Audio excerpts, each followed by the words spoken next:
之後係到正方第二副辯。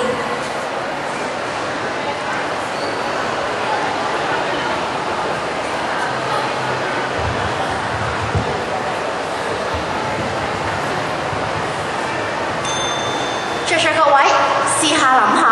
如果今日我係一個低收入人士，我學歷好低，我甚至係一個傷殘人士或者啱啱畢業，我今日要出去揾嘢做，我唯一揾到一份工就係7蚊一個鐘，但係今日我有冇選擇啊？在座各位，主席、評判、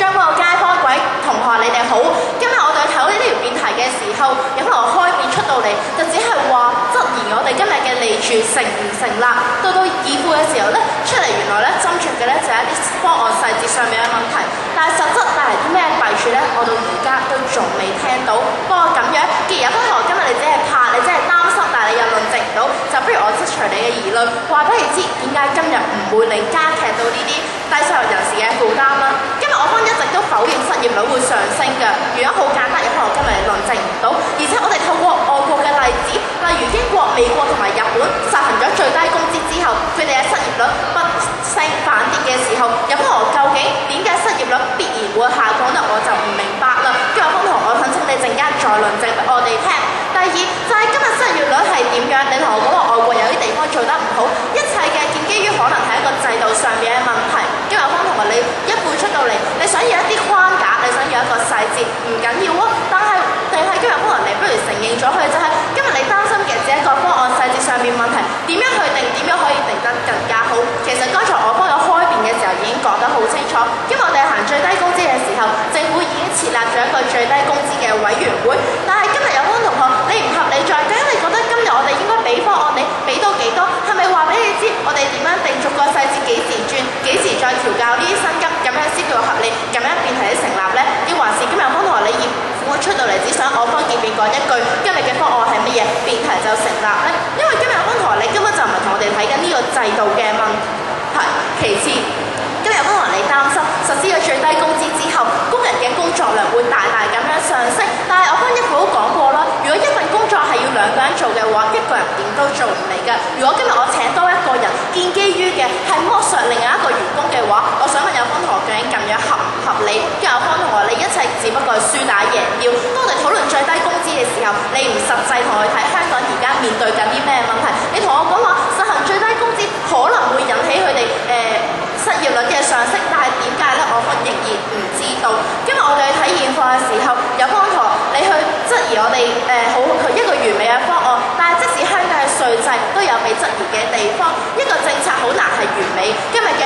雖然喺右上角紅，左上角好細，但係今日我哋唔叫香港兩個字。今日我方睇嘅香港係呢一班勞工佢哋嘅情況係點樣？跟住有方同學你咁擔心，你話你擔心勞工，但係其實今日你喺眼中香港兩隻字就只係經濟。今日我哋面對佢哋嘅薪金低於入息水平嘅一半嘅時候，不如有可能你以半真正嘅話俾我知，對於呢一班嘅低收入人士有啲咩解決方案？多謝各位。正方第二副辯用咗3分09秒嘅時間，冇過時無需扣分。之後到反方第二副辯。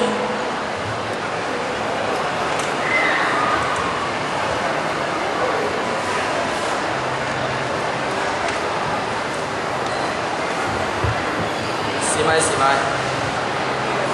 主席、評判、有方同學在座各位大家好啊！經過剛才一番激烈嘅辯論，我方發現咗有方同學犯下咗幾大謬。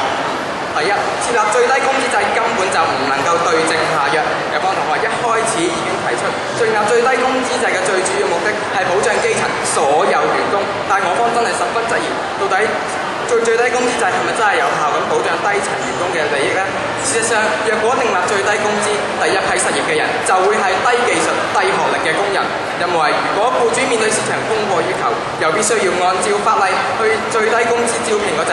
僱主就只會願意聘請一啲較高學歷、較有經驗同埋較有技術嘅工人。再者，企業或者服務性行業為咗維持原來嘅成本，就會裁員，失業率就會上升。有方同學，你同我哋講美國，但係其實根據香港大學嘅教授雷鼎明指出，每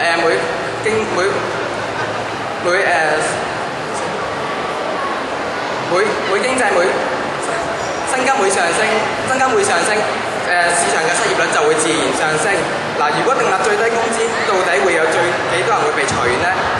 公民嘅調查，一般嘅快餐店時薪都低於20蚊喎。不過其實更慘嘅係，有啲中小企業可能會因為承受唔住高成本而結業，對僱主僱員都毫無利處。就以上嘅調查，請問有方同學你又點解釋呢？第二，有方同學不停咁強調最低工資制對香港利多於弊，但係有方同學所提及嘅最低工資制根本有住好多唔清晰嘅地方，而有方同學所講嘅利處係要建基喺最低工資制嘅情況係有完善嘅情況之下，但有方同學並冇指出最清晰咁界定最低工資制。首先我想問下有方同學，到底點樣去釐定最低工資嘅標準呢？香港現時係以市場嘅需求嚟到去訂立工資。如果工人嘅薪金唔可以關係制定，改以工人合理嘅生活需求，又或者工人家庭嘅生活需求等方法而定，就會產生唔同技術要求嘅工種，薪金水平卻相若。想問下有方同學，咁樣對其他僱員又公唔公平呢？再者，僱員嘅薪金提升勢必會造成產品嘅成本上升，導致競爭力下降。根據2007年 UBS 亞洲商業監測嘅調查發現，本港中小企業表示，香港經營成本高昂係威脅企業競爭力嘅最大因素。如果工人嘅薪金要提高，豈不令本港嘅中小企業百上加斤？更何況而家市場上有啲工資嘅發放方式係以逐件工作計算，例如銷售員、網頁設計員等。咁嘅話，政府又點樣去解決呢啲問題呢？解決唔到，就會對某部分嘅工人唔公平，從而產生冇人做某類型嘅工作嘅問題。所以由於我哋可以睇到呢個計劃唔單止唔能夠幫助低收入人士，反而加重僱主負擔，同埋影響到整個社會嘅失業率提高，而且仲有好多嘅弊處。所以我方認為今日嘅辯題係絕對唔成立嘅。多謝各位。